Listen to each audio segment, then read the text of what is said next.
பிரச்சனை தீரணும். ராகினி ரூபினி கல்யாணம் நல்லபடியா நடக்கணும். தாத்தா குடும்பத்துல இருக்கிற பிரச்சனை எல்லாமே தீரணும் கடவுளே.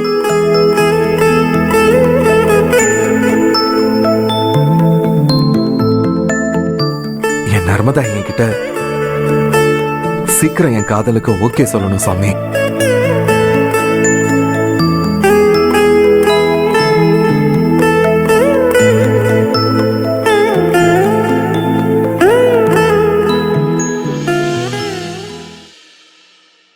இந்தா.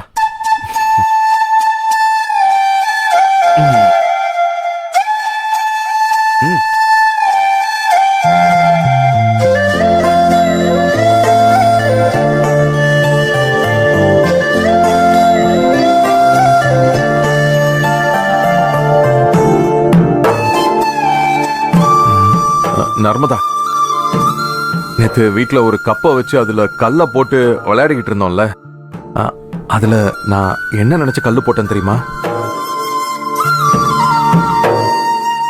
அது நீ சீக்கிரம் ஒரு நல்ல பதிலா சொல்லணும்னு நினைச்சுதான் போட்டேன். நான் நினைச்ச மாதிரியே கல்லும் கரெக்டா விழுந்துருச்சு. நான் உன்னை கட்டாயெல்லாம் படுத்தல, ஆனா கொஞ்சம் சீக்கிரமா நல்ல பதிலா சொல்லிரு.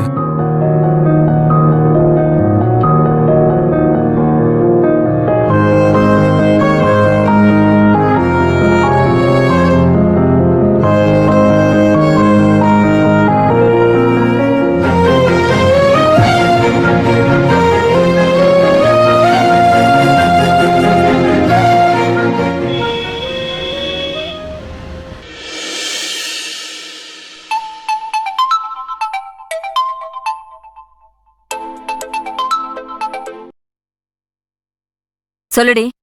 அம்மா, அருண் எங்க? வீட்ல தான் இருக்கானா? ஆமா ஆமா, இங்கதான் இருக்கான். நேத்து நான் கொடுத்த குடுல சாப்பிடறது கூட நான் இல்லாதப்பதான் வர்றான். இந்த வேலைய நான் சின்ன வயசுல இருந்தே பாத்திருந்தேனா இந்த அளவுக்கு அவன் போயிருந்திருக்க மாட்டான். நான் மறுபடியும் சொல்றேன், அடிச்சு வளர்க்காத புள்ள உருப்படாதுங்கிறதுக்கு உங்க அண்ணன் தான் உதாரணம். ஆமா, அந்த ரங்கநாயகி கோவக்காரியாச்சே, ரோகிணி என்ன பண்ணா? பையனை பெத்த உனக்கே இந்த அளவுக்கு கோவம் வருது, அவங்க பொண்ணை பெத்தவங்க சும்மாவா இருப்பாங்க? அதோட அருண் ஒரு ஃப்ராடுன்னு அவங்க தீர்க்கமா நம்புறாங்க. வீட்டுக்கு வந்ததும் ஒரு குடம் தண்ணி எடுத்து தலையில ஊத்தி இன்னையோட அம்மா பொண்ணு உறவே அருந்து போச்சுன்னு சொல்லி ஒரேடியா ரோகிணிய தலை முழுகிட்டாங்க.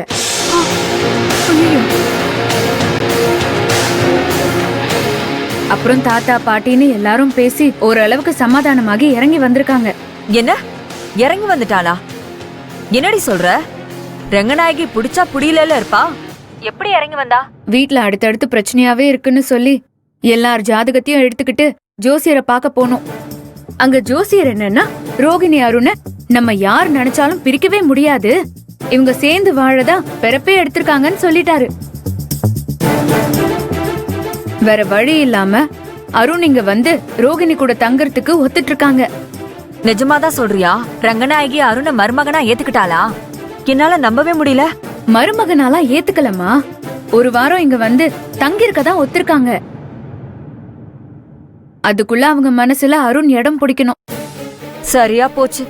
இவனுக்கு ஏமாத்ததானே தெரியும், நல்ல விதமா இவனுக்கு நடந்துக்க தெரியாதே. இவனுக்கு தெரிஞ்சதெல்லாம் ஃப்ராடு, பித்தலாட்டம். ரங்கநாயகி இப்ப வரைக்கும் யாரோ ஒருத்தனை நம்பி வீட்டுக்கு வர சொல்லிருக்கான். இவன் முழு பேரு அருண் பிரபாகர்னு தெரிஞ்சது அவ்வளவுதான், இவனை தலைகீழா கட்டி தோலை உரிச்சிருவா. ஆமாம்மா, அவன் யாருன்னு அவங்களுக்கு தெரிஞ்சா அவனை இவங்க அடிப்பாங்க, இவங்க யாருன்னு அவனுக்கு தெரிஞ்சா அவங்க தெருவுல தான் நிப்பாங்க.